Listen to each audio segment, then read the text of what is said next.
Popcorn rice after discussion. Want to know some more fun facts? Isn't it awesome to see some of your favorite content creators and favorite people, honestly, that you follow here on this app, be a part of this amazing community called the Nerd Initiative?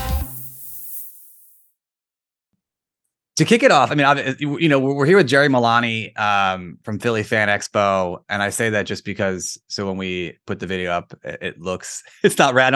I don't normally speak like that, like, hey, but we always like to start off with like people's like nerd origin stories, and when I say nerd origin story, it can be anything from like, again, sports is one, any kind of fandom I think is an origin story. Like two questions there, because you have such an amazing background. One, what was like the first thing that grabbed you? Was it sports? What was it Batman? Was there a first like fandom that as a kid like you gravitated towards and just stuck? Yeah, I think all of it, and I'll start to date myself a little when I say this. My first memories of fandom are both this Batman original, Batman on the channel. It was channel 11, I think, in New York. Growing up, that run it every day, a couple of times a day, and same bat channel, and we all played Batman. I think that was my first kind of fandom. But also Emergency, which is a show that was in the 70s about firefighters, and look, I'm a product of the 70s. I was born in 1969, so you're talking about during the original run of that show, it was all of us 8 years old, 9 years old, 7 years old even, that were entranced with that. So I think those are my first kind of fandoms. But then baseball, in addition to these kind of pop culture fandoms, probably when I was about 8 years old, watched my first game. My dad came home with a pack of baseball cards, and that was it. Since then, I mean, I remember the 77 baseball cards. That was my first year of collecting cards. And, I wasn't a big, huge baseball card collector, but I was but the cards kind of opened up that world. And all of a sudden, like, I'm seeing those guys on TV, and I'm following it in the paper, and, being a fan and not being a good enough player really for anything but Little League, but just to be geeking out on that. So then there's the games, there's the APBA. My dad bought me this spinner game. It's called All-Star Baseball. And it had little round discs with the players, and it would have like 1 is a home run and 2 is a ground out. And I remember that game. And you put the game in and you spin it. And that was my first intro to like gaming in that way. And then I kind of graduated up to another game called APBA, which had cards with, you'd roll dice and it would have results. And then Stratomatic, which is kind of the ultimate game in that world. And still play Stratomatic to this day. And in college, we were baseball geeks. So some people in college and in that world play D&D, and some use those same dice and play Stratomatic. And it's really the same thing. We're living in our own alternate world, right? And we played Stratomatic all the time in college. So that kind of was that's the confluence of my geek world, which is much less than my sports world, but it's really a sports geek world. So it's kind of the same thing. And I love kind of you look at the Venn diagram of like really big sports fans and really big pop culture geek fans. And I wish it was closer together. I've always wished this from when I started with Wizard World in 2009, working the New York show, and then stayed with them, through the entirety. We always wish there was more. Like, to me, I wish that when we had Steve Garvey and Ken Landreau at our Anaheim event, that people knew who they were. And they didn't. I did. I was like, oh my, Ken Landreau, Steve Garvey. Steve Garvey's a borderline Hall of Famer who everybody walked right past. And it hurt my heart. But I know that there is a sliver of fans who love both. I wish it was more, but I get that the fandom is the same. The passion is the same. I think it was in Philly. One of the first shows I did in Philly, maybe 2010, 2011, whatever. There were this group of guys sitting around, maybe just out of college age, or maybe college age, or right in that. And they're discussing superheroes and who has the better powers and this. And I'm thinking, that's me and my friends discussing Willie Mays, Hank Aaron, who's the best ever. Wow. Babe Ruth. That it's the same fandom. It's a different fandom. It's the same passion with a different subject. And so it's really all one. It's all entertainment. Absolutely. What a great story. I love it's funny. I think it is getting we're getting a little bit, right? And I think that what you lose in that is as things go more mainstream, right? It becomes not as a stigma with whether it's comics or whatnot. And I do think we're getting a little bit of an overlap at some point, especially with the subcultures that are there, like the sneaker culture and things like that. I think you're starting to see like sports shoes with custom, whether it could be anime, it could be, comics. It's really great. I love hearing about that stuff too, because the visualization of you doing that is like takes me back to like my childhood and like all of that, and like being excited about this and knowing all these obscure players that you were huge fans of, and I just love that kind of stuff. I don't even know if And that's that's how we got to know them. We got to know them through the baseball cards. Like no one would ever heard of Jerry Terrell or Win Remerswall or who. These are completely random cup of coffee guys, but they had a baseball card. Yeah. Pete Redfern. I probably had 10 million Pete Redfern cards. This pitcher for the Twins. Who is he? Nobody. But you know what? He's somebody. He had a baseball card. And the same thing with Stratomatic. We played in college, and there would be guys that weren't that well known, but because they had maybe a smaller sample size or they had a particular attribute, we learned so much about who the players were as players by these Stratomatic cards, because they're so detailed and so well researched that a guy has a certain running rating, a guy has a certain power against lefties and righties, and it was stuff that wasn't talked about so much in 1988. Now it's all they talk about in baseball is power against certain kinds of pitchers and different attributes that are quantifiable. What's quantifiable in baseball? Lots of things that we didn't think were quantifiable in 1988. But we were a little bit ahead of the curve on that as Stratomatic baseball fans, because it also helped us know who Cecil Espy was and who some of those guys were, and that they were good players and that maybe they should be utilized differently. And that kind of is the direction that sports have gone, in the analytic direction. Wow. So with everything that you're doing with like the conventions and everything, was there a start for you with going into conventions? I know a lot of like going through my childhood, there was the cards and comic like shows and things like that. But was there an early convention life for you that kind of got you into what you're doing now? Even though I was a fan of all this, I wasn't the kind of fan that would ever have gone to a pop culture convention.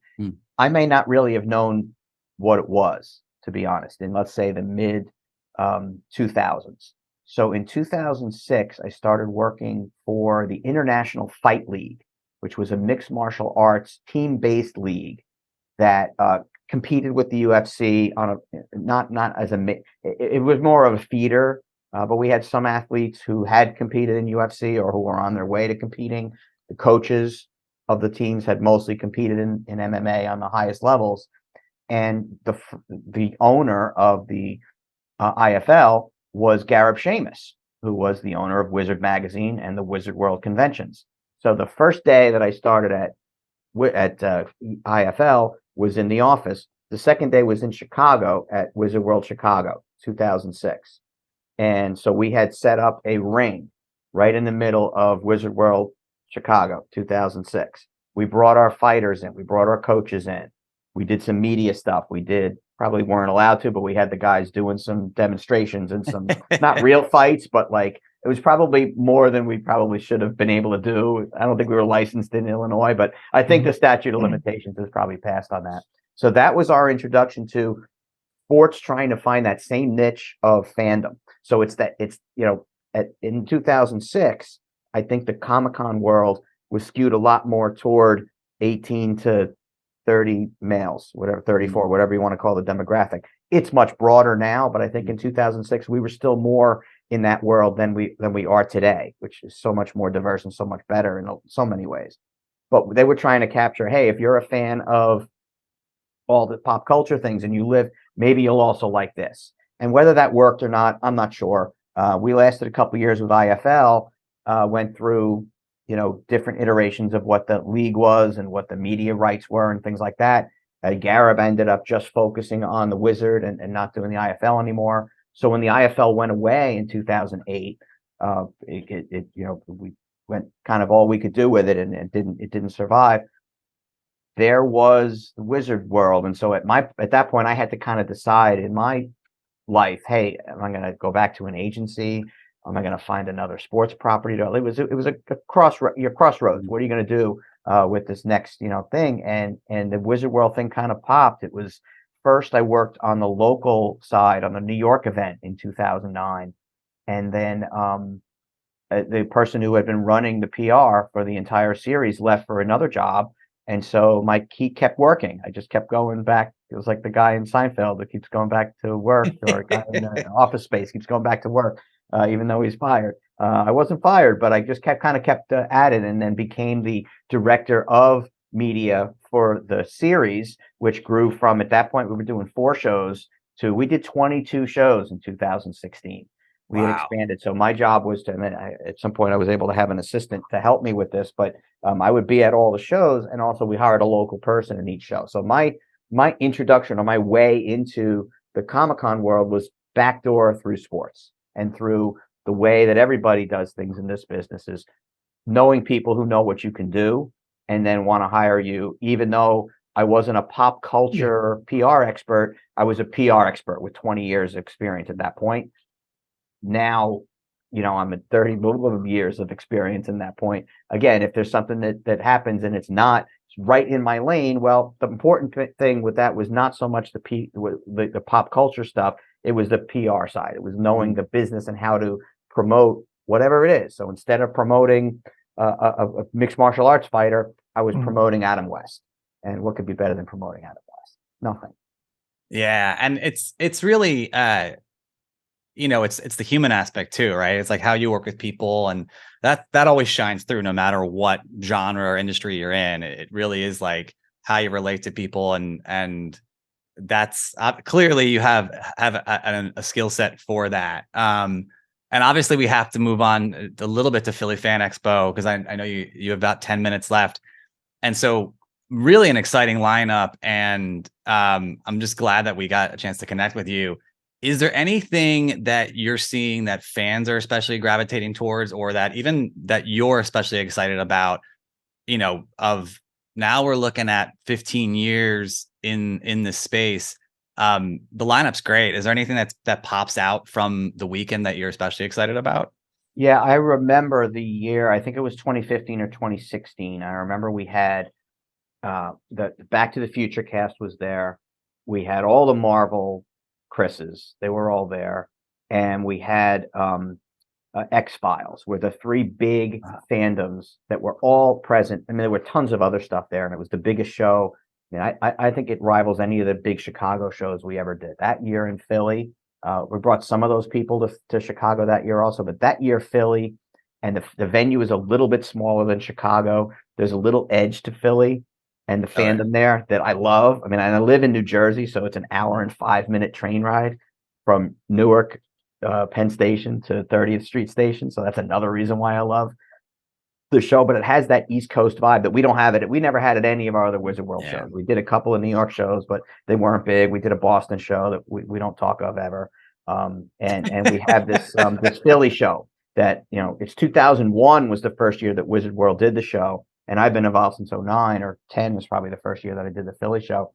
And I feel that vibe with fans this year. So it's some of the same characters, right? So we're going to have Michael J. Fox again, and we're going to have that fandom and all. But it's, Fan Expo, I've noticed in the shows that I've been since the transition over, that Wizard World, where our bigger shows went over to Fan Expo a couple of years ago, is that the feel for fans is similar, in that when you go to the show, you don't know how the sausage is made. You don't care. You just want to come and enjoy the elements of pop culture shows that you like. And I think what Fan Expo did and has done is taken all the best things that Wizard World and other shows, other really good shows do, and just enhance them a little. I think that the lineups are more like that at all the shows that I've done. This year we had Cleveland and New Orleans and Portland that were absolute hits. And this is coming off pandemic, and this is coming off the change in the name. In fact, Portland, we hadn't even done a Fan Expo show yet, because last year's Portland got canceled because of the Omicron. And New Orleans almost got canceled because of Omicron. So it was really our first full shows in those 2 cities. And we had done Cleveland, which was great and helped in the return. But you're looking at the Back to the Future people, and I'm just looking at the website here now, and we have Steve Burns from Blue's Clues. I saw Like, that. that's a whole different world. And then yesterday we just found out Chaz Palminteri is coming. Chaz Palminteri is coming. Bronx Tale. I went to school at Fordham. The thing is set right across the street. We got to do a Wizard World while we were in the pandemic. You guys may know this or remember this. We did the Wizard virtual experiences, but we couldn't do live shows, obviously, starting in March of 2020. So right away we had kind of planned. We hit the ground running with it, and Chaz was one of the first ones we did, and I got to moderate and host that, and it was an interesting experience. But Henry Winkler is coming. Henry Winkler is right there with Adam West and Richard Anderson as my 3 favorite all-time Wizard World / Fan Expo / pop culture guests. Lou Ferrigno, let's say 4. So right in there, like, those are my favorites of all time ever, and I'm excited that I get to see Henry, who also, you've told 9-year-old me that the Fonz would know who my name is, let alone anything about me. I would be geeking out more so, and even 54-year-old me is going to geek out next week when I see him, and he looks and he remembers who I am, which is going to be ridiculous. But this group is, and the Smallville. I mean, Smallville is an Arrow. Stranger Things is huge now, and we seem to be able to find, like, Joseph Quinn was somebody nobody really heard of outside of a smaller circle 6 months ago, and then he goes. And he goes on that show and becomes kind of the breakout hit. And he's done like 4 or 5 of our shows. His lines, guys, are around the block. Well, he's just the sweetest guy too. Like, he's just a good person, and I think that's what also kind of resonates with the fans.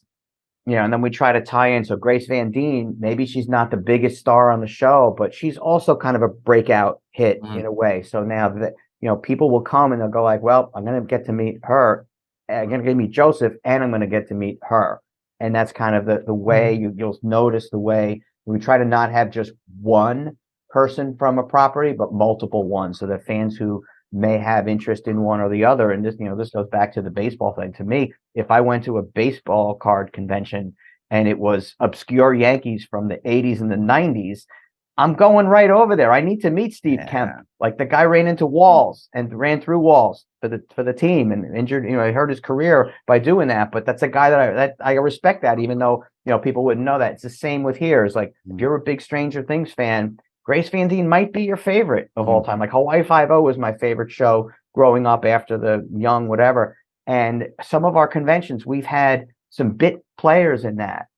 And I asked them about that. I talked to them about their Hawaii Five-0 role. Now, there aren't that many of them left, but James Hong, when I went up to James Hong should be in my top 4. My top 4 is now. I saw your post with him too. Like, James Hong, I went up to him and I just wanted to ask, because nobody asked him about Hawaii Five-0 with these shows. He was in 8 episodes, but he had such memories of it. He said they would call me, and he's a guy from Minnesota, but he played that role really well, different roles. He was 8 different roles when he was on, a different guest starring, but he's so good in it. And he was so happy to be talking about something like that, because everyone talks about Big Trouble, and he loves talking about that and whatever. But when someone goes up to one of these celebrities and talks to them, fans go up to them or whatever, and they're interested in a different role or a different, Henry Winkler, ask Henry Winkler about his books, his children's books, and he won't stop talking for forever, which is great, because that's an important thing to him. I think that kind of goes into like another question we wanted to ask, like, for your convention that's coming up, like, what are some things that maybe people don't necessarily know about, that are like things that would really be good for them to have an understanding of, and at the same time, for someone who's going to the convention maybe for the first time, what advice would you give them? We're going to be coming out. In fact, I think today at some point they're going to post the first kind of draft of it. And when we say first draft, it's really like the 5th draft. It's going through kind of the original ringer of our programming schedule, which is the panels and the special events and the get-togethers. It all goes under programming, and if you just want to know the panels, you can click on panels. But if you want to see a rundown of everything that's going on, here's Friday at 3:00. Pre-show opens 4:00. Here's the 3 events that are going on, and that's a combination of the Q&As with the celebrities and You know, we might have like the Philadelphia Ghostbuster Club doing a thing, or the Philadelphia paranormal group. Like there's combinations of everything. And the advice I'd give is to read through all of that. So today we'll have the preliminary one up. We actually get feedback from fans who'll say, "Oh my goodness, you know, you've put the Bronx Tale Chaz panel, and it's the same time as Henry Winkler. I want to go to both of those." And we'll kind of look at that and go, "Oh, you know, that does make sense. Those are kind of fans of Henry Winkler are also going to be fans of Chaz." And we've done the preliminary of that, but we might have missed something. So we let the fans for a couple of days give us suggestions, and sometimes we can't. Sometimes, you know, we can't do Henry Winkler on Friday because he's not getting there till Saturday. And even though fans don't know all that, it's still good for us to hear that feedback. So by Tuesday of next week, the schedule's up.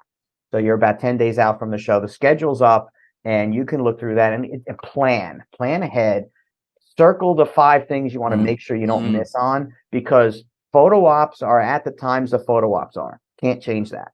Programming panels, they're at the times that they are. We can't change that once the show goes. That's when it is. But the time that you go and get Chaz Palminteri's autograph, you can go anytime that he's not doing a panel or a special event or a photo op. So you should plan your photo ops first, I think, because those are your most, you know, you've committed the most to that. And second, your panels. Which panel do you want to make sure you want to see? 98% of the panels are free as part of your admission. There's a few kind of enhanced ones. There's some workshops with cosplayers. There's some things like that. Or you can do an enhanced for some of the panels that are really, for example, the Michael J. Fox and the Back to the Future panel. It's free, but the general admission part, you might be sitting near the back, which is fine. But if you want that part of a VIP experience, might be getting to sit in the first 5 rows or getting guaranteed seating. Everyone's guaranteed. There's plenty of room. We're not going to run out of room, but you might prefer to be in the front to the back. But in general, it's Sunday at 3:00. You're going to want to make sure you circle that. You don't want to miss that. You know, there's things that you want to make sure you see and make sure you're with. Circle all those first, and then just kind of plan it out. Bring a lot of water. The great thing about Philadelphia, though, across the street, 1 block up, 1 block over, is the Reading Terminal Market, and it's the best food in the world. And you got and so you don't have to just depend on the hot dogs. In fact, if I ever see anybody at the concession stands at Pennsylvania Convention Center, don't tell anyone I said this at Pennsylvania Convention Center, but I want to smack them. I want to say, go across the street, go to the Reading Terminal Market, because the Amish come in the morning with all their stuff and all their eggs and all their whatever, and they have half the place, and it's the best food you'll ever eat. And there's an ice cream place in there, and there's cheesesteak, and there's every kind of thing you could ever want at the market. So here's my ad for the Reading Terminal Market. Go to the market. Plan that too. That's on your schedule as well. This is such good advice. I mean, I also, and to close it out, because I know you have a couple more max a couple more minutes, and I just want to summarize this, because to me, this is incredibly crucial, and we're aware of the changing landscapes and whatnot. And with 5 minutes within talking to you, you already realize, 1, how much you care, 2, the knowledge, and just like, again, like you said, the passion for this stuff. How important is it to keep this kind of like, what's the word I'm looking for? Like an intimate feel with fans, and with, you know, and it's becoming less and less like, this is a treat to just sit here and chat with you. And fans who are going to any fan expos are in for a treat. And it gives such a, I'm going to ramble a little bit, but it's such a good thing to see that the organization cares about the fans, the feedback, the advice. Like, you're seeing that less and less. Like, how important that is, and how it must be top of mind for you and for other people that are putting this together, because it's clear. And I think it makes you guys stand out above and beyond, because it really is things are becoming more automated and bigger and things like that. And to just talk to you like this, I'm automatically a fan, and I'm in for all the fan expos because of this, because it really does. I think experiences are meaning more and more as we go along in this kind of day and age. And I just want to hear your take on that, because it really shines through. The people make the difference. One of the things at Wizard World, and now there's, you know, honestly, there's not that many Wizard World folks left at the Fan Expo world. There's only a few of us, but the feel that we had, the camaraderie, We're all, when the show is over and it's time to, everyone's there, and this is what the folks, these is my friends now at Fan Expo have that same feel. So when the show is over and it's time for us to, get the stuff wrapped up and put stuff in the trucks and all that, we're all there doing that. And I think it's part of the commitment to the fans and making the show the best it can be.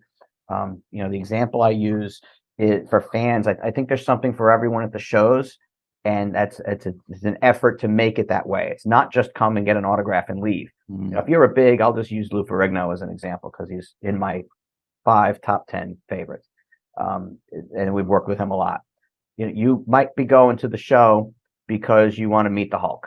That might be your initial thing, and then you're a big fan of the Hulk and other comics in those worlds, Marvel and DC, and you walk in, you see some people dressed up in Hulk and She-Hulk, and you're like, wow, that's cool. And then you go and there's a vendor, and he's got things you've never seen before, or everything from a mug to whatever in a Hulk, products, posters, who knows. Then you go and there's an artist alley, and they've got an interpretation of the Hulk you've never seen before. And then you meet Lou, and it's the best thing ever because you're meeting your hero. You're meeting Lou. Then Lou does a panel, and you get to hear him talk, or when you go up to get his autograph, and he wants to talk to you for a couple minutes because you show an interest in stuff, or you remember him from something else he did, or what have you. And to me, that's the experience. And you probably leave the Fan Expo show with a different favorite thing than when you came. You still love the Hulk, and you still love, but maybe you met an artist and you saw not only the Hulk thing he did, but look at this Batman that he did, or look at this other piece.